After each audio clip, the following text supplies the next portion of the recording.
अस्सलाम वालेकुम दोस्तों, आप देख रहे हैं एहसन रज़ा टीवी और आज की इस वीडियो में मैं आपको बताऊंगा कि परेशान नाम का मतलब क्या है और इस नाम से जुड़ी हर तफसीलात के बारे में मैं आपको आगाह करूंगा। तो दोस्तों, वीडियो शुरू करने से पहले चैनल को सब्सक्राइब करें और बेल आइकन के बटन को प्रेस करें ताकि हर न्यू आने वाली वीडियो की अपडेट आपको टाइम से मिलते रहें। तो दोस्तों, परिसा नाम का शुमार लड़कियों के नामों में होता है।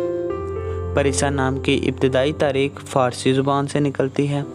परिसा नाम के अफराद के लिए खुशकिस्मत नंबर 3 माना जाता है। तो परिसा नाम के जितनी गर्ल्स हैं कोशिश करें कि 3 वाला नंबर सेलेक्ट करें क्योंकि वो उनके लिए लकी है। परिसा नाम का मतलब परी जैसी है, जबकि खुशकिस्मत दिनों में बुध जुम्मा शामिल है।